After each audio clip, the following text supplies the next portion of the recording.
Hi, viewers and subscribers. I hope that you are well. I just wanted to share with you my spiritual journey thus far. So, I began my journey last year in September when I started chanting and meditation. During this time, I also joined the gym. So, I have been eating correctly ever since I joined the gym as well. So, the start of my journey has been chanting meditation, fasting, and also joining the gym and eating correctly. Another key factor that really helped me in my spiritual journey was practicing celibacy. And there's nothing wrong with actually having intercourse and starting your spiritual journey, but you need to do it with discretion. Like, you need to do it with your wife or your husband. Like, in Krishna consciousness, we are taught that there's nothing wrong with intimacy as long as it's with your wife or your husband. And I just came across quite an interesting post regarding celibacy, which I wanted to read to you guys. So celibacy is spiritual power. When you stop having casual energetic exchanges, you stop leaking your life force energy. Sex is sacred technology. It is not bad, but it's bonding. Every time you merge with someone, your energy fields, emotions, and karmic patterns intertwine. If that person is not aligned with your higher frequency, they can literally slow down your ascension. This is why chosen souls or awakened souls enter a celibate or abstinent season. Everything starts to shift from this moment. Your intuition becomes razor sharp, your manifestations land faster, and you start reading energy before words. Your nervous system calms down, and your creativity and your divine feminine magnetism returns. So this is 100% on point regarding celibacy in a spiritual awakening.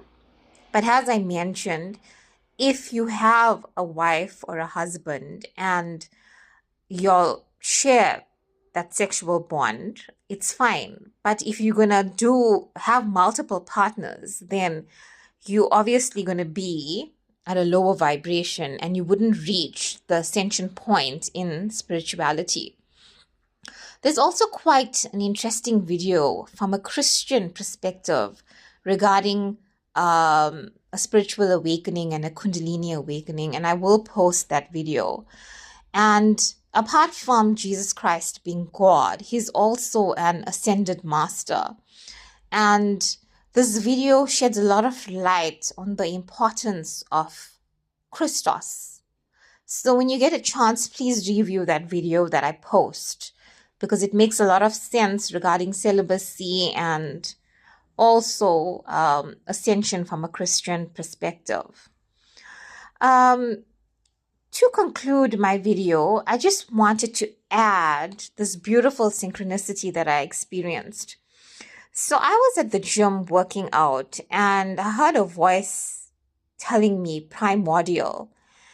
And this word really stuck with me because, as I mentioned previously, sometimes words, phrases, signs, signals will just pop up as a synchronicity.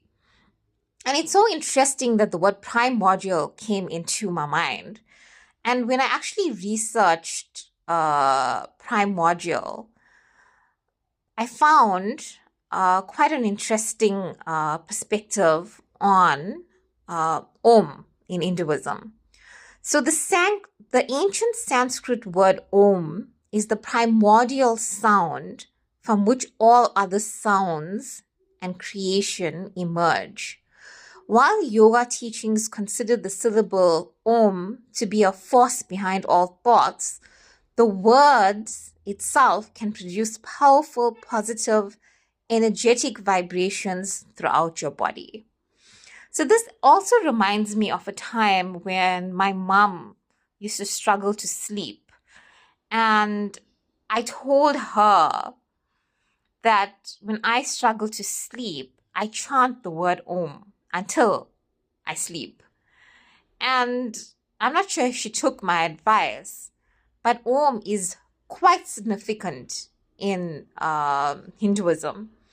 So I hope that you actually include this in your meditations and in your spiritual journey. I hope that you have a pleasant night and sweet dreams. Bye.